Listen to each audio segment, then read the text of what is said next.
rain lashed against the windows as Arnold sat on the porch, the distant echoes of betrayal still lingering in his mind. His life had crumbled that night, his wife's affair with his best friend ripping through the foundation of his world like a tornado. He thought the worst was behind him, but as he heard the soft knock at the door, he couldn't have known his story was only beginning. Standing there, drenched from the storm, was a stranger whose presence would unravel secrets even more devastating than infidelity. "I need to tell you something," she said, her voice steady yet urgent. What she revealed would force Arnold to confront not just betrayal, but the lies that had shaped his life, and to decide if rebuilding from the ashes was even possible. Before we dive into the twists and turns of this gripping story, let me know where you're tuning in from in the comments below. If you enjoy stories like this, don't forget to like, subscribe, and hit the notification bell so you won't miss what comes next. The rain pounded relentlessly against the windows, a rhythmic drumming that echoed Arnold's thoughts. Standing on the creaking porch, he fumbled with his keys, the cold seeping into his fingers. The storm wasn't unusual for this time of year, but tonight it felt different. Colder, heavier, as if nature itself mourned alongside him. Another lonely evening stretched ahead, filled with nothing but the silence of a house that had long since stopped feeling like home. The door groaned open, and the stale air of the entryway hit him. Arnold stepped inside, his boots leaving muddy imprints on the worn wooden floor. He shut the door behind him with a thud, leaning against it for a moment. The house was cold, not from the storm, but from the memories that clung to every corner, every piece of furniture. Each creak of the floorboard seemed to whisper Chloe's name, each empty room a reminder of what he'd lost. He shook his head, trying to banish the thoughts, and turned toward the hallway. That's when he heard it. A voice, soft yet steady, cutting through the sound of rain like a knife. "I don't mean to scare you."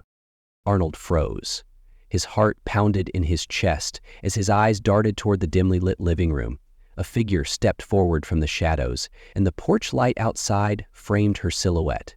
A woman stood there, drenched from the storm, her auburn hair clinging to her face and shoulders. Her posture was calm, unthreatening, but her presence in his home was anything but ordinary. "Who are you?" Arnold's voice was sharp, his instinct for self-preservation kicking in.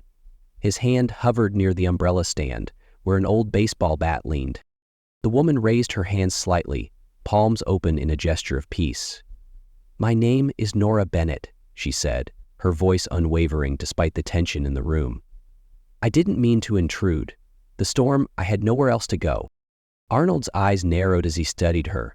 She didn't look dangerous, just wet, tired, and oddly composed for someone seeking shelter in a stranger's home. Her clothes clung to her frame, soaked through, and her shoes left small puddles on the floor. Yet there was something in her gaze, something steady and knowing, that put him on edge. "How did you get in?" he asked, his tone firm. "The door was unlocked," she replied, nodding toward it. "I knocked first, but I guess you didn't hear me over the storm. I didn't know where else to go." Arnold's grip on the bat relaxed slightly, though his guard remained up. He hadn't left the door unlocked, he was sure of it. But the storm, the weight of the day, it could have made him careless. Or maybe he was just losing it, like everyone in town seemed to think. Nora took a small step forward, her voice softening. "I can leave if you want. I just needed somewhere to wait out the worst of it." For a moment, neither of them spoke. The rain continued its relentless assault on the house, and thunder rumbled in the distance. Arnold hesitated, the part of him that still craved human connection warring with his better judgment. Finally, he stepped aside, motioning toward the living room. "Stay out of the bedrooms," he muttered, "and don't touch anything." Nora nodded, offering a faint smile as she moved past him. "Thank you," she said, her voice barely above a whisper. As she settled into the worn armchair by the window, Arnold couldn't shake the feeling that the storm wasn't the only force that had blown her into his life. Something about her was different, and for the first time in years, he felt the faint stirrings of curiosity and unease. Arnold parked the car in the driveway, the engine sputtering to a halt. The night was quiet, save for the faint hum of cicadas and the occasional bark of a neighbor's dog. Something felt off. The house was dark except for a faint glow from the bedroom window, a glow that shouldn't have been there. His chest tightened as unease prickled the back of his neck. He stepped inside, the creak of the door louder than usual in the silence. "Chloe?" he called out, his voice steady but carrying an edge. No response. Just the muffled sound of laughter from upstairs, light and airy, but foreign in a way he couldn't ignore. Arnold's heartbeat quickened as he climbed the stairs, each step a thud that echoed in his ears. The laughter stopped abruptly, replaced by a hushed whisper. He reached the bedroom door, slightly ajar, and pushed it open. The sight hit him like a punch to the gut. Chloe sat on the edge of the bed, her blouse half undone, her golden hair tousled. Beside her, Jack, Arnold's best friend, was frantically tugging on his pants, his face flushed with panic. "Chloe, what the hell is this?" Arnold's voice was low and hoarse, yet it cut through the air like a knife. He stepped inside, fists clenched at his sides, his chest heaving. Jack stammered, "Arnold, I can explain." "Explain?" Arnold's laugh was bitter, hollow. "Explain how? You're in my bed, with my wife." Chloe stood abruptly, her face pale but defiant. "It's not what you think." "Not what I think?" His voice cracked, rising with every word. "Then tell me, Chloe, what is it?" Jack raised his hands, palms outward, as if to calm the storm brewing in Arnold's eyes. "Listen, man, it happened, okay? I didn't mean..." Arnold took a step forward, his body trembling. "You didn't mean to sleep with my wife? Or you didn't mean to get caught?" Chloe placed herself between the two men, her hands on Arnold's chest. "Arnold, stop, please." But he wasn't listening anymore. The betrayal coursed through him like fire, igniting every nerve. All the years of trust, the friendship, the marriage, it all unraveled in an instant. His vision blurred as rage overtook him, his fist flying toward Jack before he could think. Jack stumbled back, crashing into the nightstand. The lamp fell, shattering on the floor. Chloe screamed, her voice shrill and desperate, but it barely registered. Arnold grabbed Jack by the collar, shoving him toward the door. "Get out," he growled, his voice shaking with fury, "before I kill you." Jack struggled, his feet slipping on the polished wood floor. He turned to plead, his hands outstretched, but Arnold's shove sent him tumbling backward. Time seemed to slow as Jack's body collided with the railing, his eyes wide with fear before he disappeared over the edge. A sickening crack of bone on tile echoed through the house. Silence followed, broken only by Chloe's sobs. Arnold stood frozen, staring down at Jack's crumpled form at the foot of the stairs. Blood pooled beneath his friend, a dark stain spreading across the white tiles. Chloe gripped his arm, her nails digging into his skin. "Arnold, what have you done?" Her voice was a mix of horror and disbelief. He didn't answer. His gaze remained fixed on Jack, unmoving, as the weight of what had just happened began to sink in. The anger drained from his body, replaced by a cold, suffocating dread. Somewhere in the distance, the wail of sirens began to rise, growing louder with each passing second. The gavel's echo reverberated through the courtroom, sharp and final. "Guilty," the judge declared, his voice devoid of emotion. Arnold's body remained still, but inside he felt the ground fall away. The murmurs of the spectators, the whispers of disbelief and judgment, were a dull hum in his ears. He didn't fight as the bailiff approached, didn't resist as the cold steel of handcuffs clicked around his wrists. It was over. The sentencing came swiftly. Manslaughter, they called it. 10 years, reduced to 7 with good behavior. The prosecutor's words about reckless violence and the consequences of rage had been relentless, each one another nail in the coffin of Arnold's former life. His lawyer tried to plead for leniency, painting him as a man pushed beyond reason by betrayal, but it didn't matter. Jack's broken body, Chloe's tearful testimony, and the photos of the bloodied staircase told a story that drowned out all else. As he was led away, Arnold stole one last glance at Chloe. She sat rigid in her seat, her eyes rimmed red, her expression unreadable. There was no anger there, no pity, just a hollow sadness that mirrored his own. He couldn't look at her any longer. The first night in prison was suffocating. The walls felt like they were closing in, the small cell a cold and unyielding reminder of his new reality. The mattress was thin, the air damp and metallic.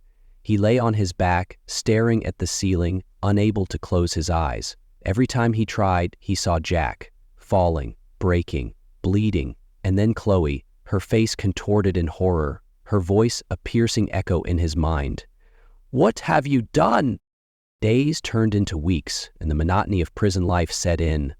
The routines were relentless, designed to strip away individuality. The clang of the morning bell, the shuffle of feet to the mess hall, the long hours of labor, all of it blurred together. Arnold worked without complaint, his hands raw from scrubbing floors, his back aching from hauling crates. Physical pain was easier to bear than the weight of his guilt. The nights were the worst. Alone in his cell, he replayed every moment of that night in vivid detail, searching for the point where it all went wrong. If he had stopped to think, if he had walked away instead of confronting Jack, would things have been different? The questions haunted him, but the answers never came. And months passed, and letters from the outside world trickled in.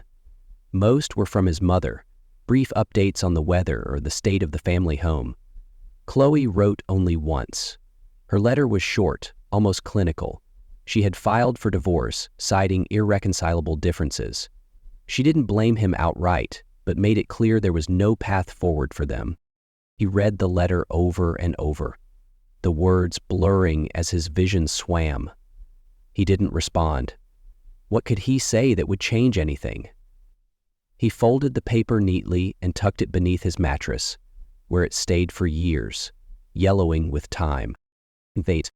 The other inmates left him alone for the most part. Arnold wasn't small, and his quiet demeanor gave off an air of restraint that few wanted to test. But even in their silence, he felt their judgment. To them, he was just another hothead who couldn't control himself. To the guards, he was a number, a file in a system designed to forget him. Isolation became his closest companion. He stopped counting the days, letting time slip away like sand through his fingers. Instead, he immersed himself in the prison library, devouring books on philosophy, psychology, anything that might help him understand himself, or at least distract him from the memories. Words became his sanctuary, offering an escape from the stark reality of his existence. But eventually, as the years wore on, Arnold began to change. The rage that had once defined him ebbed, replaced by a deep, aching sorrow. He found himself thinking less about Chloe's betrayal and more about his own actions. He hated Jack for what he'd done, but he hated himself more for the choices that followed. He had taken a life, destroyed a friendship, and left a gaping wound in the lives of everyone involved. Regret wasn't enough to fix it, but it was all he had. When the day of his release finally came, Arnold felt no relief, no joy, only a hollow numbness. He collected his belongings, the few remnants of his former life, and stepped out into the sunlight for the first time in 7 years. The world had moved on without him. The streets felt unfamiliar, the people colder.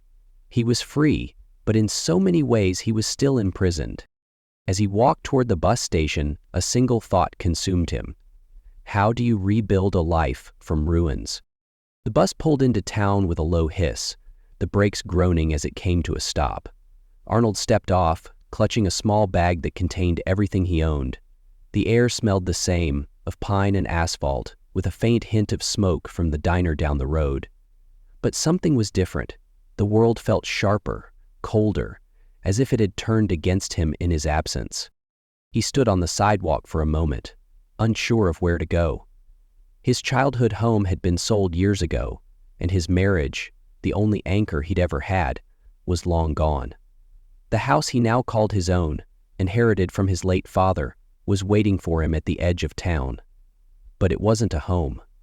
It was a place filled with ghosts and silence, a tomb disguised as a sanctuary. The walk through town was unbearable. Every step felt like a spotlight was trained on him. People glanced his way, then quickly looked down or turned away. Conversations halted as he passed, replaced by hushed whispers that carried his name. "That's him," he heard someone say. "The one who—" Their voices trailed off, but he didn't need to hear the rest. He knew the story they told. The man who killed his best friend in a fit of rage. The adulterous wife. The scandal that rocked their sleepy little town. Arnold kept his head down and quickened his pace, his shoulders hunched as though bracing for an attack. The town hadn't changed, but he had. The streets, the buildings, even the faces. It all felt foreign now, like a place he'd visited in a dream but never truly known. The lively chatter spilling out of the coffee shop, the children laughing in the park, the couple strolling hand in hand. It was all a cruel reminder of the life he no longer had. When he finally reached the house, Arnold stood outside for a long moment, staring at it. The paint was peeling, the shutters hung crooked, and the lawn was overgrown with weeds. It had been empty for years, a neglected relic of his father's life. Now it was his, but it felt like a stranger's house, not a place he belonged. He pushed the door open, the creak echoing in the stillness. Inside, the air was stale, heavy with dust and disuse. The furniture was covered in white sheets, like shrouds over the dead. He dropped his bag by the door and stood there, unsure of what to do next. The silence was deafening, broken only by the faint ticking of an old clock on the wall. He walked through the rooms, each one more lifeless than the last. The kitchen, where his mother used to hum while making breakfast. The living room, where his father had fallen asleep in his chair every evening. The bedroom, where he had slept as a boy, dreaming of a future that now felt impossibly far away. Arnold tried to rebuild, but the world wasn't interested in helping. Job applications were met with polite rejections, the word convict hanging over him like a scarlet letter. His savings, already drained by legal fees, dwindled further with each passing day. He picked up odd jobs where he could, painting fences, fixing gutters, but it was never enough. The bills piled up, and the house's decay mirrored his own slow unraveling. He went into town only when necessary, his presence met with the same wary glances and whispered conversations. At the grocery store, the cashier barely made eye contact. At the gas station, a man he once called a friend turned his back when Arnold greeted him. The weight of their judgment pressed down on him, heavy and suffocating. Loneliness became his constant companion. He spent most days in silence, his only company the hum of the refrigerator and the occasional creak of the floorboards. He avoided the mirrors in the house, unwilling to face the hollow-eyed man staring back at him. Nights were worse, the darkness amplifying his thoughts, his regrets. He lay awake for hours, staring at the ceiling, replaying the moments that had brought him here. The house itself seemed to mock him. The peeling wallpaper, the cracked windows, the sagging roof. It was falling apart just like he was. He tried to fix it, hammering nails into rotted wood and patching leaks with scraps he could afford. But no matter how hard he worked, it was never enough. The foundation was too damaged, the years of neglect too great. And yet, he stayed. Where else could he go? This was his prison now, a place where the walls didn't confine him, but the memories did. He told himself he deserved it, that this was the price he had to pay. But deep down, he wondered if there was still a way out, if redemption was possible. As he sat on the porch one evening, the sun setting over the empty road ahead, he realized he had no answer. The world moved on without him, lively and bright, while he remained trapped in the shadows of his past. Arnold sat on the edge of the worn couch, the television flickering muted images in the background. The rain had started again, a soft drizzle that tapped against the windows. He stared at the floor, lost in thought, when a knock at the door startled him. His first instinct was to ignore it. No one visited, not anymore. But the knock came again, firm and deliberate. With a sigh, he stood, his knees creaking from hours of sitting still. He opened the door just wide enough to see the figure standing on his porch. She was drenched, her auburn hair plastered to her face, her coat dripping onto the weathered wood. Her eyes met his, steady and unflinching. There was no nervousness, no hesitation, just a quiet confidence that immediately put him on edge. "Can I help you?" he asked, his tone cautious. "I hope so," she said, her voice calm as if she weren't soaked to the bone. "I need a place to stay." Arnold raised an eyebrow, leaning against the doorframe. "There's a motel in town." She shook her head. "It's full. Besides, this house looked better." He laughed bitterly, the sound unexpected even to himself. "Better? You must be desperate." "Maybe I am," she replied, her expression unreadable. "But I can pay." The mention of money caught his attention.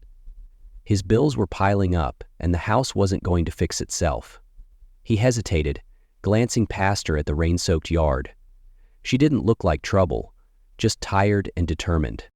"How long?" he asked, folding his arms. 2 weeks, maybe longer," she said, stepping closer. "I'll take 2 rooms. I prefer my privacy." Her calmness unsettled him. People usually squirmed under his gaze, their discomfort feeding into his own. But not her.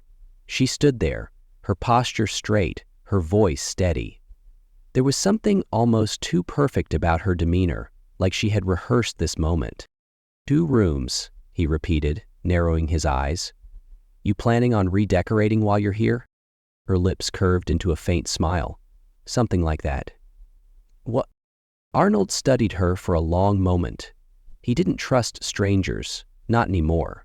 But something about her presence, her confidence, her lack of pretense, made him hesitate.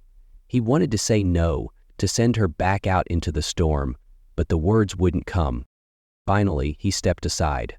"Fine, but don't touch anything." "Deal," she said, brushing past him without waiting for further invitation. She dropped her bag near the door and surveyed the room, her eyes lingering on the faded wallpaper and sagging furniture. "Charming," she murmured. Arnold closed the door, already regretting his decision. "You'll want to dry off," he said gruffly, gesturing toward the hallway. "Bathroom's down there." "Thanks," she said, her voice soft now. She turned and disappeared down the hall, leaving him alone again. He sank back onto the couch, running a hand through his hair. Something about her didn't add up, but for reasons he couldn't explain, he'd let her in, and he had a feeling he'd just invited more than a houseguest into his life. Days passed, and Nora settled into the house as if she'd always belonged there.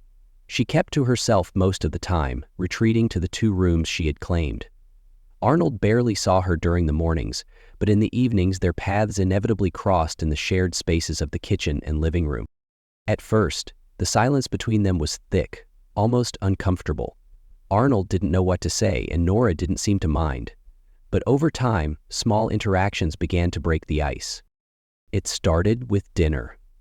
Arnold had been heating up canned soup one evening when Nora walked in. Without a word, she pulled out a loaf of bread and began slicing it. He watched her out of the corner of his eye, unsure of what to make of her calm efficiency. "You want some?" she asked, holding up the bread. Her voice was casual, as though they'd shared 100 meals before. "Sure," he muttered, surprised. She toasted the slices, buttering them lightly before placing them on the table. They ate in near silence, the occasional clink of spoons against bowls the only sound. But it wasn't uncomfortable. It was something else. Something quieter, like an unspoken truce. As the days turned into weeks, small gestures began to weave an unexpected thread of connection between them. One morning, Arnold found a mug of coffee waiting for him on the kitchen counter. It wasn't much, just a simple act, but it caught him off guard. He wasn't used to kindness, especially not in his own home. "Thanks," he said later that day, catching her in the hallway. She shrugged, her lips quirking in the faintest smile. "Seemed like you needed it." He did, though he didn't say so. Yep. One evening, as he passed by her door, he noticed it was slightly ajar. Inside, she was sitting on the floor, surrounded by papers. Maps, photographs, and handwritten notes covered the rug, but she didn't notice him. She was humming softly, her head bent in concentration. Arnold paused for a moment, watching her. There was something almost peaceful about the way she worked, her movements deliberate and unhurried. The next day, he left a single rose on the small table outside her door. He'd found it while clearing the overgrown bushes in the backyard. It was an impulse, a fleeting thought that he acted on without expecting anything in return. When he saw her later, she didn't mention it, but there was a softness in her gaze he hadn't seen before, a glimmer of something warm beneath her otherwise guarded demeanor. Yet, by the time a week had passed, the silence between them had shifted. It wasn't filled with words, but it carried a new weight, an unspoken understanding that neither of them was entirely alone anymore. The small gestures continued, a shared plate of cookies she'd baked, a repaired hinge on her door he hadn't mentioned fixing. They didn't talk about these moments, but they didn't need to. Bit by bit, the walls around them began to crack, revealing glimpses of something neither of them had dared to hope for: connection. The rhythm of their days together settled into something almost predictable, but unease began to creep in around the edges. Arnold noticed it in small things at first. Nora kept odd hours, disappearing into the night and returning before dawn. She never offered an explanation, and he didn't ask. But the muffled sounds of her footsteps in the early hours, the occasional creak of the front door opening and closing, began to chip away at the fragile sense of peace they'd built. One evening, as Arnold sat on the porch smoking a cigarette, he watched her from the corner of his eye. She stood by the fence, staring out at the woods behind the house, her arms crossed. She seemed lost in thought, her gaze distant. He'd seen that look before, in his own reflection. It was the look of someone haunted. "What are you doing out here?" he asked, breaking the silence. She turned her head slowly, her expression unreadable. "Just thinking." "About what?" She shrugged. "Things that don't matter anymore." It wasn't an answer, not really, but Arnold didn't press. Still, the way she spoke, the weight in her voice, stayed with him long after she'd gone back inside. The first real crack came one night over dinner. They had fallen into a routine of eating together most evenings, a quiet companionship that required little effort. But this time, Nora broke the silence. "You ever think about leaving this place?" she asked, her voice casual. Arnold looked up from his plate, startled by the question. "Where would I go?" She tilted her head, studying him. "Anywhere. Somewhere new. Somewhere people don't know your name." He frowned. There was something in the way she said it, the way she seemed so sure of his situation. "What makes you think people know my name here?" Her smile was faint, almost playful. "Small towns talk. Yours isn't the only one." The comment made his stomach twist. He set his fork down and leaned back in his chair, narrowing his eyes at her. "You seem to know a lot for someone who's only been here a few weeks." Nora met his gaze, unflinching. "I pay attention." Her answer didn't sit well with him, but he let it go. "For now." Yeah. The unease deepened a few nights later. Arnold woke to the sound of soft murmurs coming from the hallway. He sat up, his heart pounding, and strained to listen. The house was quiet except for the faint hum of Nora's voice. She was talking to someone, or at least, it sounded that way. He stepped out of his room and followed the sound, his bare feet silent against the cold floor. As he approached her door, the murmurs stopped. The silence was abrupt, almost unnatural. He hesitated, then knocked lightly. The door opened a crack and Nora peered out, her face calm but her eyes sharp. "Something wrong?" she asked, her voice low. "I heard talking," he said, his brow furrowed. "Were you on the phone?" Her expression didn't change. "No, must have been your imagination." Arnold stared at her for a moment, searching her face for any sign of deceit, but she gave nothing away. Finally, he nodded and stepped back. "All right, sorry to bother you." She closed the door without another word, and he stood there for a long moment, staring at the wood grain as though it might offer answers. Yet, the final straw came a few days later. Arnold was fixing the fence in the backyard when Nora approached, holding 2 mugs of coffee. She handed one to him and leaned against the post, watching him work. "You're good with your hands," she said. "Always were." The comment froze him mid-swing. He turned to face her, his brow furrowing. "What do you mean, always were?" She sipped her coffee, her expression calm. "Just something I noticed." He didn't buy it. Notice from what? You barely know me. Her smile returned, faint and cryptic. Maybe. I know more than you think. The uneasy feeling he'd been carrying for weeks surged to the surface. He set the hammer down and stepped closer, his voice low and firm. Who are you, really? She didn't flinch. Instead, she tilted her head as if considering her words carefully.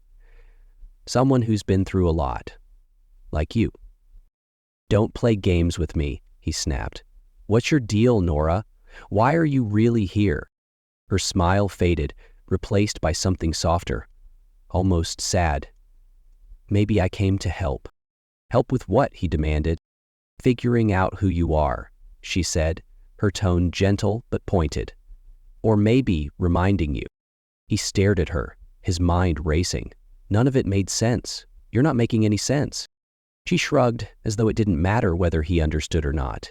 Then, before turning to walk away, she said it. Milo. Arnold's blood ran cold. His breath caught in his throat as the nickname echoed in his ears. It had been years since anyone had called him that. Years since Chloe, since the man he used to be. He took a step after her, his voice sharp. How do you know that name? Nora paused, glancing back over her shoulder. Her expression was unreadable, her eyes calm, but deep with something he couldn't quite place. You remind me of someone, she said simply. Then she disappeared into the house. Arnold stood there, his chest tight, his fists clenching at his sides. The unease that had been simmering for weeks now boiled over into full-blown suspicion. Who was Nora, and what did she want from him? As the sun dipped below the horizon, casting long shadows across the yard, Arnold realized he was no longer sure if he'd invited a house guest or something far more complicated into his life. The tension in the house had grown thick, like an unseen weight pressing down on every interaction. Arnold felt it most in Nora's gaze, steady, unwavering, and too knowing for comfort. He couldn't shake the feeling that she was circling closer to something, and he was at the center of it. He avoided her when he could, but that evening as the rain began to fall outside, she sought him out. She stood in the doorway of the living room, holding a small envelope in her hand. Her expression was softer than usual, almost hesitant.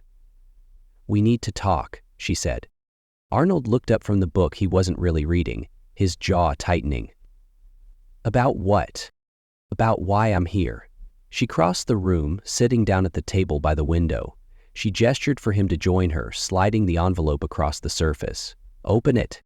He hesitated, his hands hovering over the envelope. What is this? Answers, she said simply. Reluctantly, he picked it up and pulled out a photograph. It was worn at the edges, the colors faded slightly, but the image was clear. A young boy, maybe 7 or 8, smiling shyly at the camera. Arnold's chest tightened as he stared at the photo. There was something achingly familiar about the child's face, the sharp jawline, the way his dark eyes seemed to hold a world of thought. Who is this? Arnold asked, his voice quieter now. Nora leaned forward, her elbows resting on the table. His name is Milo, she said softly. Milo Jr. Arnold blinked, his heart pounding. The name hit him like a blow, stirring memories he had long buried. Milo? He echoed, his voice barely above a whisper. That's not possible. It is, Nora replied, her tone steady but filled with something deeper. He's your son, Arnold. The words hung in the air, heavy and unyielding. Arnold shook his head, his grip tightening on the photograph. No, that's not true. Jack isn't his father, Nora interrupted, her voice firm but not unkind. You are. Arnold stood abruptly, pacing the room as his thoughts spun out of control. No. Chloe? She would have told me. She didn't, Nora said, cutting through his protest. Because she didn't want you to know, not after everything. He turned to face her, anger and confusion warring in his expression. How do you know any of this? Who the hell are you? Nora sighed, leaning back in her chair. I'm Chloe's half-sister, she admitted. She told me everything before she got sick. Arnold froze, the pieces slowly beginning to fall into place. Sick? He asked, his voice strained. She has a brain tumor, Nora said quietly. It's aggressive. She didn't want you to find out like this, but time isn't on her side. Yep. The room felt suddenly smaller, the air heavier. Arnold sat down, his legs unable to hold him up any longer. He stared at the photograph again, the boy's face blurring as tears pricked his eyes.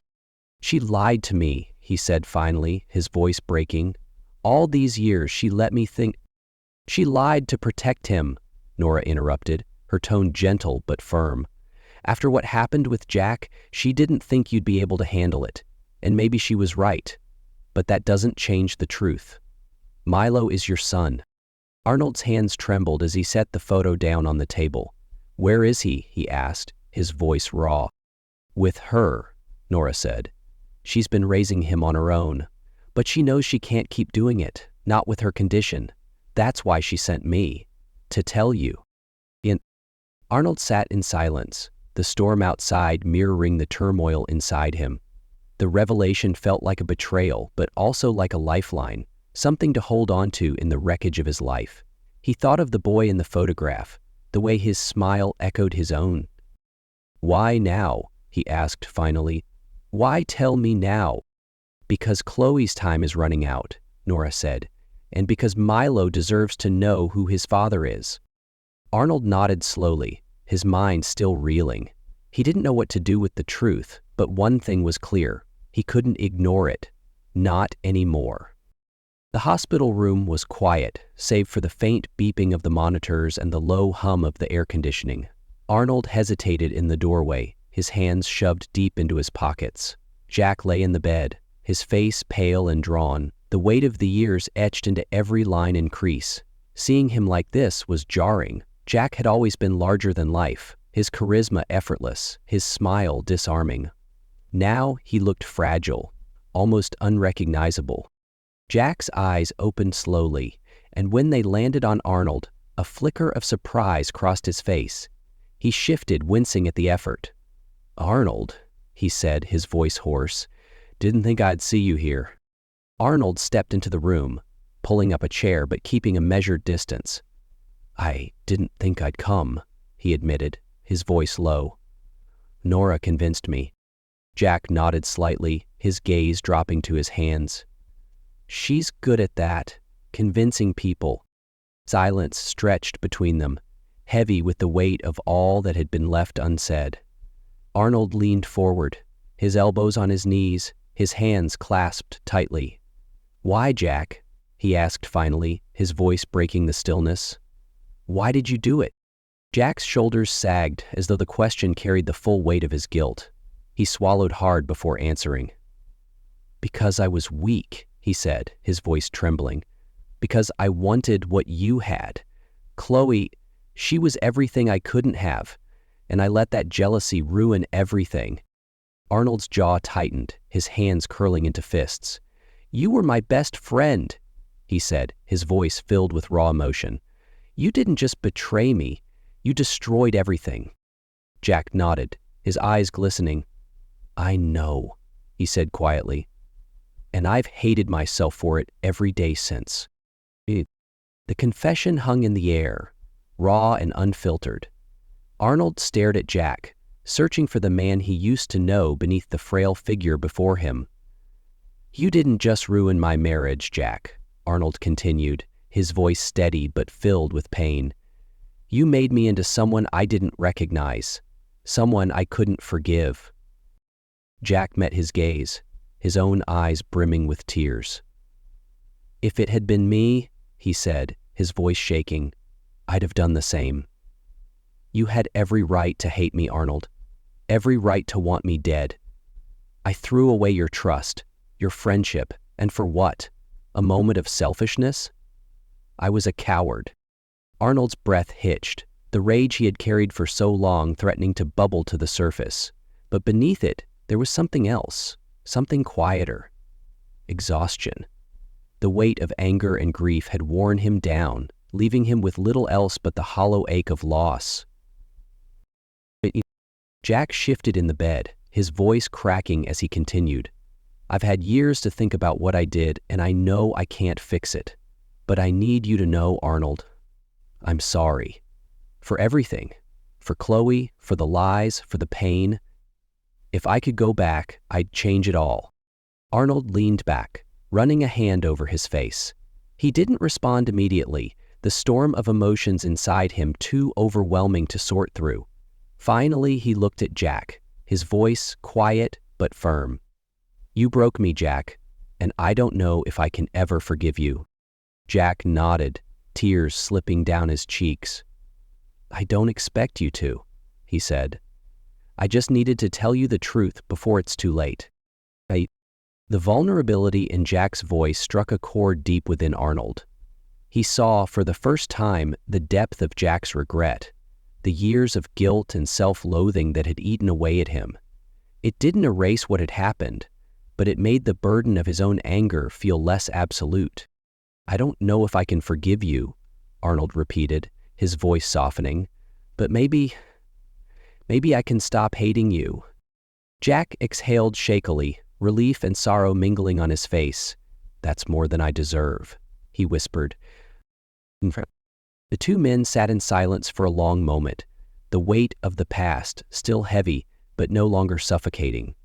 For the first time in years, Arnold felt a glimmer of something he hadn't allowed himself to feel. Closure. It wasn't absolution, but it was a step toward something resembling peace. As Arnold stood to leave, Jack's voice stopped him. Take care of Milo, he said, his tone earnest. He needs you. Arnold paused, nodding slowly. I will.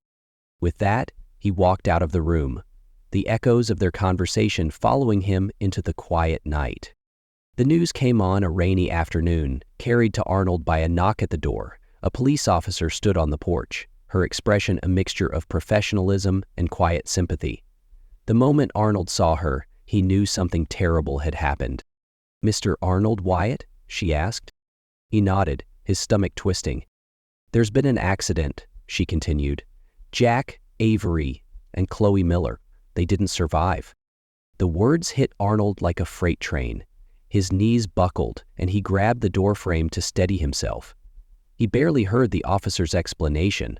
A single-car crash on a rural highway, the vehicle colliding with an oncoming truck. The driver, Jack, had veered into the wrong lane. It was unclear whether it was deliberate or a tragic mistake. Yep. Arnold sat at the kitchen table for hours after the officer left, the rain hammering against the windows. His thoughts were a chaotic whirlwind. Jack was gone, and so was Chloe. The betrayal, the pain, the unresolved feelings, they all clashed inside him, leaving him hollow. It wasn't until later that evening, when he found the envelope tucked into the mailbox, that the pieces began to fall into place. It was addressed to him in Jack's handwriting. His name scrawled on the paper sent a chill through his veins. With shaking hands, he opened it and began to read. "Yeah, Arnold," the letter began, the words shaky and uneven. "By the time you read this, I'll be gone. I don't expect forgiveness, but there are things you need to know. Things I can't take to the grave without telling you." Arnold's hands tightened around the paper as he continued. Jack recounted the events leading up to the accident, his guilt over the affair and his lingering remorse. But then, the letter took a darker turn. Chloe wasn't who you thought she was. She loved you, but she also manipulated you. And me. She wanted control, always did. Even after everything that happened, she was planning to take Milo Jr. away. Said you didn't deserve him, that he'd be better off far from you. I tried to reason with her, but she wouldn't listen. Arnold's heart pounded as he read on.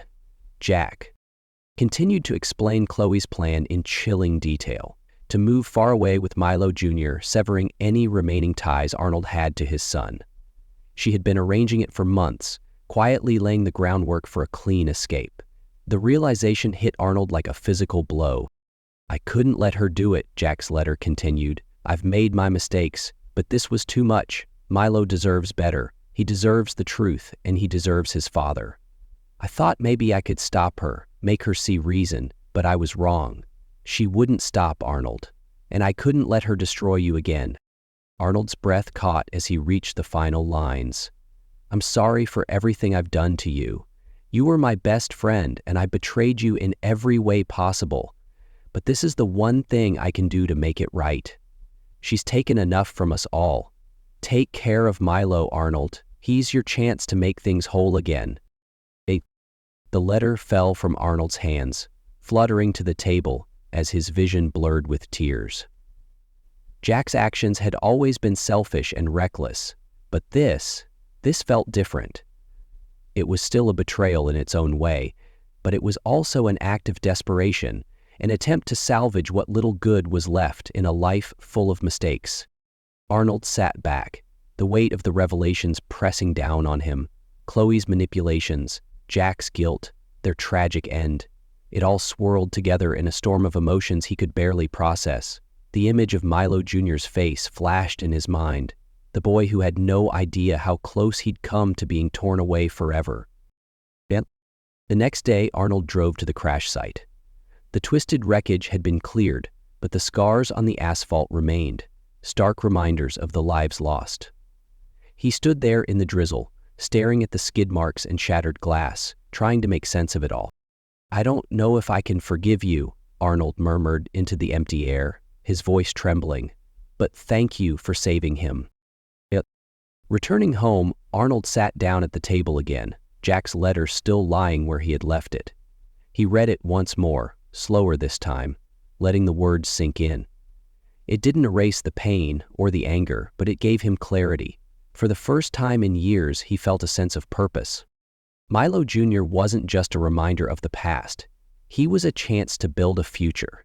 And for that, Arnold knew he had to move forward, not just for himself, but for the boy who deserved better than the chaos and tragedy he had been born into. As the rain eased outside, Arnold folded the letter carefully and tucked it into a drawer.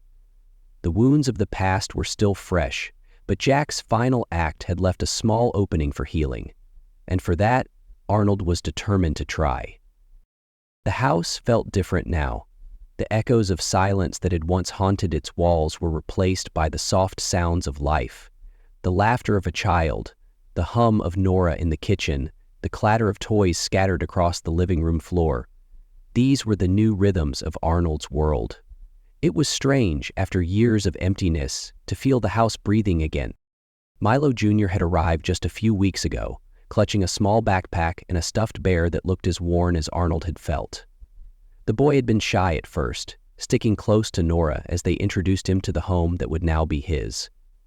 Arnold had watched from a cautious distance, unsure of how to step into the role of a father after so many years of estrangement and regret. It was during one of their first dinners together that the walls began to come down. Arnold had made spaghetti, a simple dish but one he remembered from his own childhood. As they sat around the table, Milo poked at the noodles with his fork, his face scrunched in concentration. You don't like it? Arnold asked, his voice softer than usual. Milo looked up, his eyes wide. No, it's good. I never had spaghetti like this before. Nora smiled, leaning over to help Milo twirl his fork. It's a little messy, but that's part of the fun, she said, her tone playful. Milo giggled, and Arnold felt something shift. It was small, but it was real. A connection forming, tentative but strong. Over the following days, Milo began to settle in. The once quiet house was now filled with his energy, the sound of his footsteps racing down the hall, his laughter ringing out as he played with the old toy cars Arnold had found in the attic. Arnold watched from the sidelines, unsure of how to join in, but grateful for the life Milo was bringing into their home. It was Nora who encouraged him to take the leap. One afternoon, as Milo built a tower of blocks in the living room, she nudged Arnold toward the boy. Go, she said gently. He wants you to be part of his world. Arnold hesitated, but eventually knelt beside Milo, who looked up with a grin. Want to help? The boy asked, holding out a block. Arnold took it, his hands trembling slightly, and placed it on the tower. It wobbled but held firm, and Milo clapped his hands in delight. We did it! He exclaimed, his joy infectious. In that moment, something inside Arnold began to heal. He wasn't perfect, but he was trying, and Milo seemed to understand that was enough. Yeah. The turning point came one evening as they sat on the porch, watching the sun dip below the horizon. Milo climbed into Arnold's lap, his small frame fitting perfectly against him. "Daddy?" Milo's voice was soft, hesitant. Arnold's heart stopped. He had heard the word before, in the abstract, but hearing it now, directed at him, was something entirely different. "Yes, son?" he replied, his voice catching. Milo looked up at him, his face thoughtful. "Do you think Mommy is happy now? In heaven?" Arnold felt the weight of the question, the innocence of it cutting straight through him. He glanced at Nora, who stood nearby, her eyes glistening with unshed tears. Then he looked back at Milo and smiled, his own eyes damp. "I think she finally is," he said, his voice steady, "because she knows you're safe and you're loved." Milo nodded, satisfied with the answer, and nestled closer. Arnold wrapped his arms around the boy, holding him tightly. In that moment, he felt the full weight of his responsibility, but also the deep, unshakable joy of being Milo's father. Yeah. Nora joined them on the porch, sitting on the steps with a mug of tea. She smiled at the scene before her, the family they had become. "You're doing a good job," she said softly, her words directed at Arnold. He looked at her, his gratitude evident. "I couldn't have done it without you," he admitted. Nora shrugged, her smile widening. "Maybe. But Milo needs you, Arnold, and you're exactly what he needs." Yeah. As the stars began to dot the night sky, Arnold felt something he hadn't experienced in years: hope. The weight of the past still lingered, but it no longer defined him. He had a second chance now, a chance to build something better, not just for himself, but for the son who had brought light back into his life. In the days that followed, the three of them continued to grow closer. Milo flourished, his laughter filling every corner of the house. Nora became a steady presence, her warmth and quiet strength helping to guide both father and son through the challenges of their new life. And Arnold? He found himself smiling more, laughing more, feeling more. The anger and regret that had once consumed him began to fade, replaced by something far more powerful: love. Their family wasn't perfect, but it was theirs. And for the first time in a long time, Arnold believed that was enough. The house was quiet again, but this time it wasn't the heavy silence of loneliness. It was the peaceful stillness of a home, finally filled with warmth and purpose. Arnold sat at the old wooden desk in the study, the room lit by the soft glow of a desk lamp. Papers were scattered across the surface, scribbled notes and marked up drafts of his manuscript. In his hand, a pen hovered over the page, pausing as he gathered his thoughts. It had taken months to get here, to find the courage to confront the past and put it into words. Writing had always been something distant, something other people did. But Nora had suggested it one evening, after the house had gone quiet and Milo was fast asleep. "You've lived through more than most people," she'd said. "Maybe it's time to share it." Yeah. The process wasn't easy. Each word felt like reopening an old wound, exposing the pain and the guilt that had defined him for so long. But it was also cathartic. With every chapter, Arnold felt himself letting go of the anger, the regret, and the fear. He wrote about Chloe, about Jack, about the choices that had led him to the edge of ruin and the people who had pulled him back. He wrote about Milo Jr., the boy who had given him a reason to hope again. He didn't shy away from the hard truths. He described the night of the betrayal in vivid detail, the sound of Jack's body hitting the stairs, the way the world had seemed to shatter in an instant. But he also wrote about the slow, painstaking journey of rebuilding. He wrote about forgiveness, not just for others, but for himself. As he reached the final chapter, Arnold paused, staring at the blank page before him. The ending wasn't just about the story. It was about his life, about what came next. He thought of Milo's laughter echoing through the house, of Nora's quiet support, of the family they had built together. He thought of the lessons he had learned, the man he had become. Slowly, he began to write. 5 minutes, he penned, the words flowing with a clarity he hadn't felt in years. That's all it takes to change a life forever. But rebuilding? That takes a lifetime and a lot of love. Yep. When the book was finished, Arnold wasn't sure what to expect. He had written it for himself, as a way to find peace. But when it was published, the response was overwhelming. Readers from all walks of life reached out, sharing their own stories of loss and redemption. The book climbed the bestseller lists, not because it was perfect, but because it was honest. Sitting on the porch one evening, a copy of the book in his lap, Arnold watched Milo playing in the yard.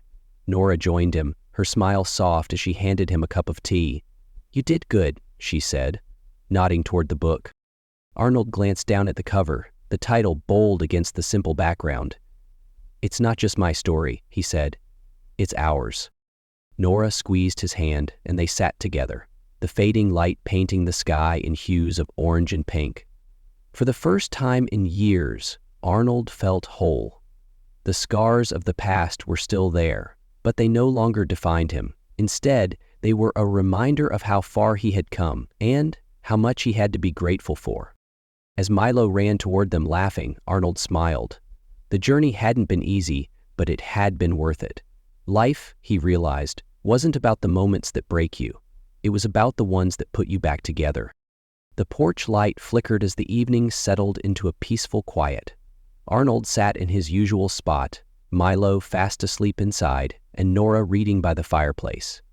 The journey that had brought them here was anything but smooth, yet it was this very journey that had reshaped his life, carving something beautiful out of the broken pieces. Reflecting on the past, Arnold thought about the pain that betrayal had caused, how it had nearly destroyed him. It wasn't just the act itself, it was the ripple effect, the way it shattered trust, relationships, and his sense of self. For a long time, he had let that pain consume him, defining who he was and what he believed about the world. But as he sat there, surrounded by the quiet warmth of his new family, he realized that pain didn't have the final word. It was love and forgiveness that had brought him back to life, piece by piece. Forgiveness wasn't easy. It demanded everything: acknowledgement of the hurt, a willingness to confront it, and the strength to let it go. Arnold had spent years carrying the weight of anger and guilt, but the moment he chose to release it, he discovered something unexpected: freedom. Forgiving Chloe, forgiving Jack, and most importantly, forgiving himself, had been the hardest thing he'd ever done, but it was also the most transformative. Love, too, played its part. Not the idealized, perfect kind of love, but the messy, imperfect, and real kind.